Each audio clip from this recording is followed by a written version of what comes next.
A Páscoa é uma festa dos judeus ou dos cristãos? Você gostaria de saber? Então não saia daí!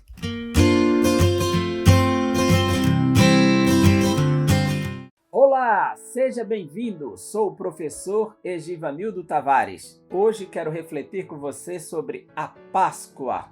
E a nossa questão para reflexão é: a Páscoa é uma festa dos judeus ou dos cristãos? Vamos buscar uma resposta sincera nas Escrituras. Espero que você não se frustre, mas eu quero dizer que a Páscoa não é uma festa nem dos judeus nem dos cristãos. Como assim?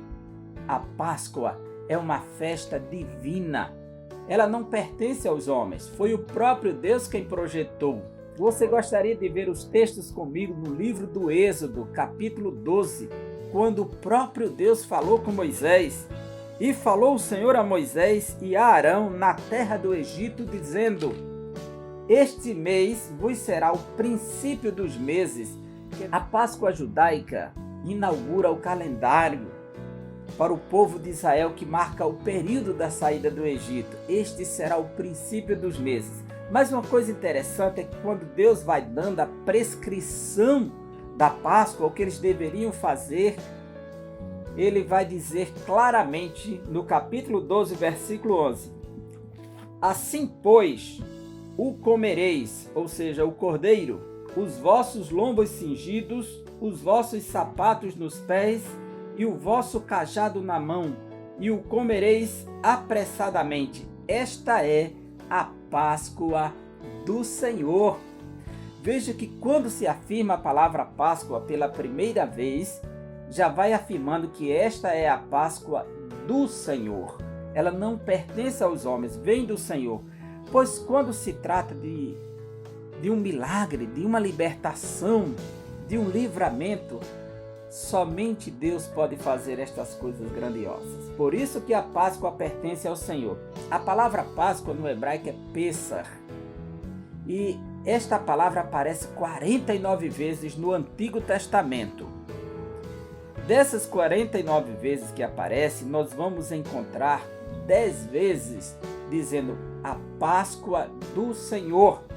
Aparece também a palavra Páscoa ao Senhor.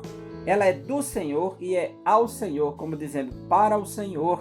Vejamos o versículo 14 que diz: E este dia vos será por memória, e celebrá-los-ei por festa ao Senhor.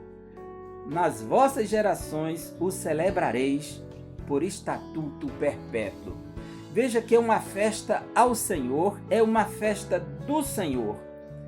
O versículo de número 21 vai dizer que essa festa é um sacrifício ao Senhor.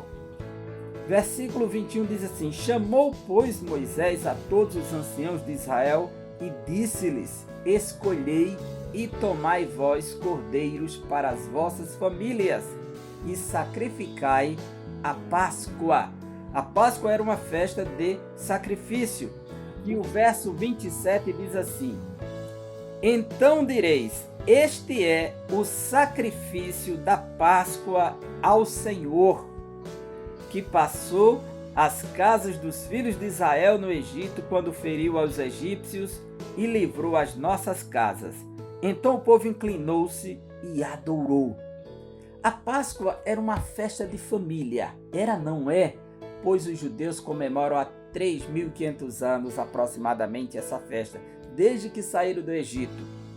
Deus determinou que ele escolheria um lugar para colocar o seu nome no seu santuário. E ele escolheu Jerusalém e foi edificado o Templo de Salomão. E naquele local era o local de sacrificar a Páscoa do Senhor.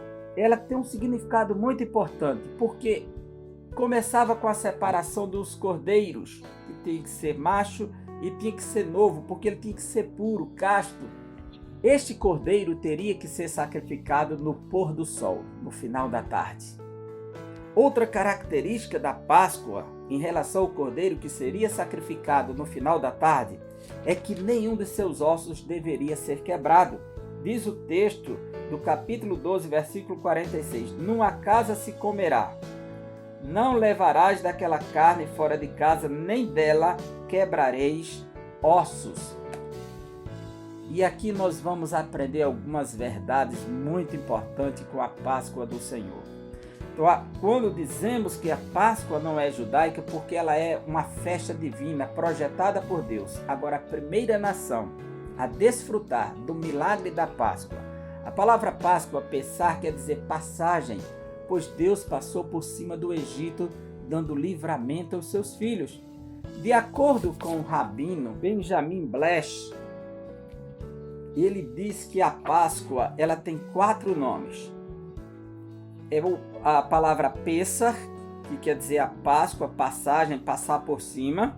A palavra Hag Zeman Herutenu, que significa a época da nossa libertação. Trata-se do nome para um feriado religioso cujo principal tema é a liberdade. Então, é a festa da liberdade adotada pelos judeus.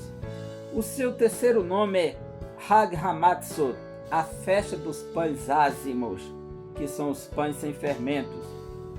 E Hag Haviv, a festa da primavera, pois ela acontece no mês de Abib, ou Nissan, quando inicia a primavera. No despontar das flores, Deus trouxe uma nova esperança para o povo que vivia na escravidão do Egito. A festa ela tem 3 significados importantes. Primeiro, o seu significado histórico, porque marca a libertação nacional de Israel. Uma nação foi arrancada da escravidão do Egito.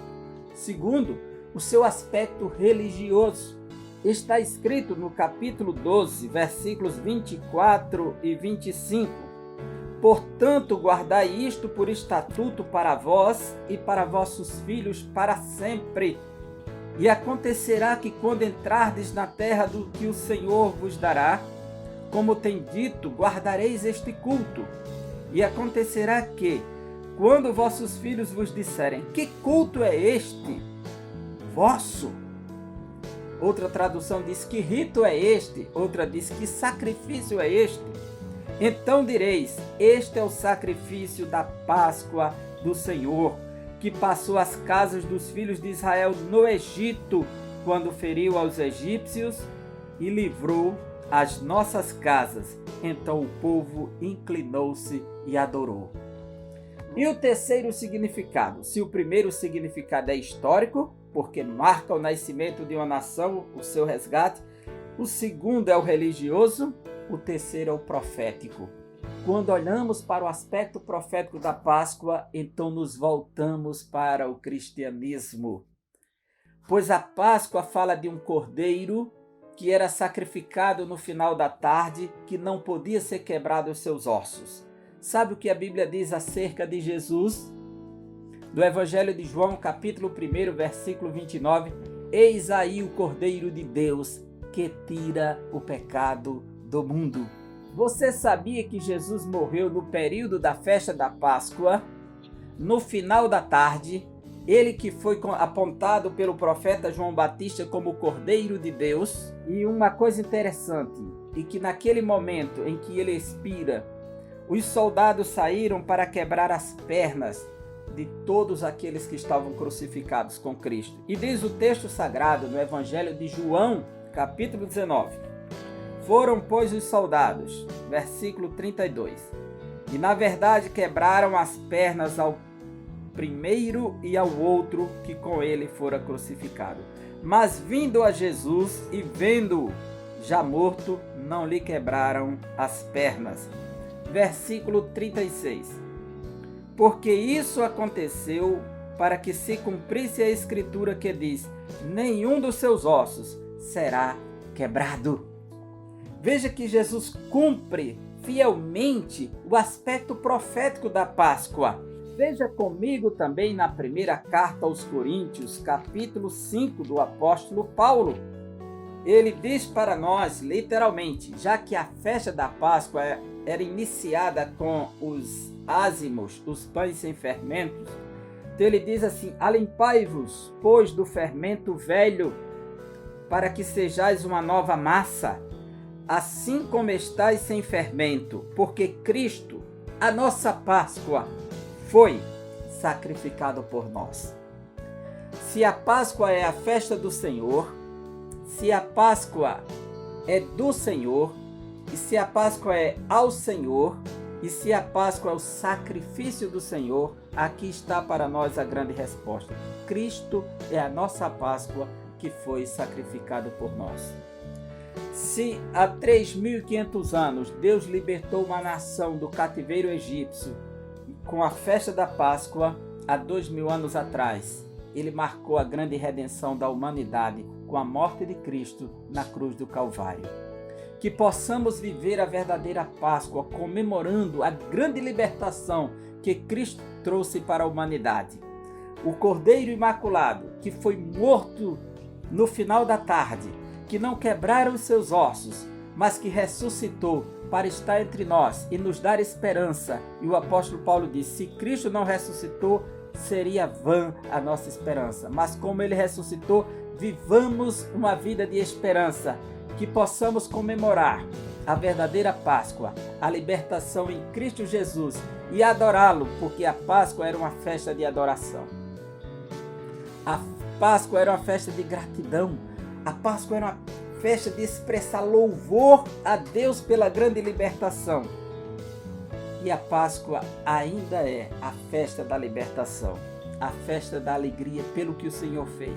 Que vivamos a verdadeira Páscoa do Cristo ressurreto, que venceu a morte, que destronou Satanás, que triunfou sobre o pecado, que ascendeu aos céus gloriosamente, que assentou-se no seu trono soberanamente e que nos promete um regresso feliz. Então, viva a Páscoa! Tenha uma feliz Páscoa em Cristo Jesus. Que Deus abençoe a sua vida e até o próximo vídeo, se Deus quiser.